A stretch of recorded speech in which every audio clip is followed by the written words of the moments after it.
আসসালামু আলাইকুম রহমতুল্লাহি ওবারাকাতু। ব্ল্যাক ম্যাজিক বা কালো জাদু ও সাধারণ জাদুর মধ্যে পার্থক্য।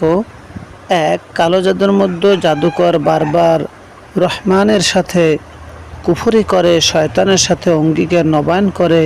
পক্ষান্তরে সাধারণত জাদুর মধ্যে জাদুকরের একবার কুফরি করাই যথেষ্ট, অর্থাৎ জাদুকর একবার কুফরি করার পর অসংখ্যবার জাদু করতে পারে। প্রতিবার জাদুর সময় কুফরি করার প্রয়োজন নেই।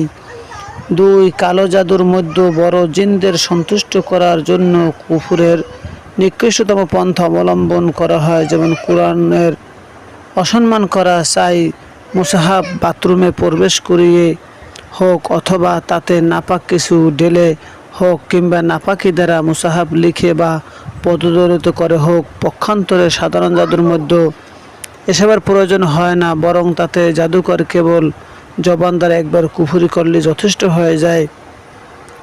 কোনো মানুষকে যদি কোনো ক্ষতি করে জাদু করে, তার থেকে মুক্তির চিকিৎসা উক্ত গুরুত্বপূর্ণ আয়াতসমূহ তুলে ধরা হলো।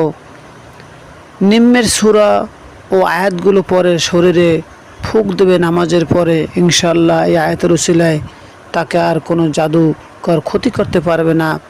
সূরা ফাতিহা অর্থাৎ আলহামদু সূরা পরে ফু দেবে। সূরা বাকারার প্রথম 4 আয়াত পরে শরীরে ফু দেবে। সূরা বাকারার 163 আয়াত থেকে 164 আয়াত এটা পরে ফু দেবে।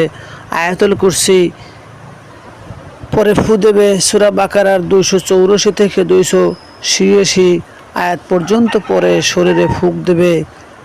সূরা আল ইমরানের 28তম আয়াত পরে ফু দেবে। সূরা আরাফের 54তম আয়াত পরে ফু দেবে। সূরা মুমিনুনের 166 থেকে 168 নং আয়াত পরে ফু দেবে।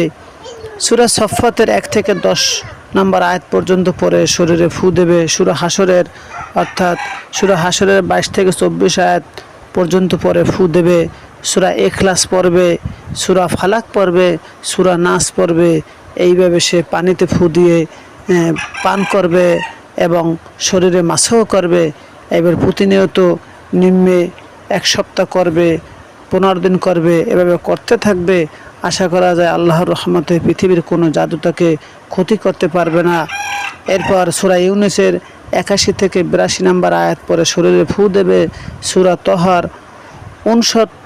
69 নম্বর আয়াত পরে শরীরে ফু দেবে। আশা করা যায় তাকে আর কোনো পৃথিবীর জাদু তাকে ক্ষতি করতে পারবে না। মহান আল্লাহ তাআলা আমাদের সুস্থ জীবন দান করুন। পৃথিবীর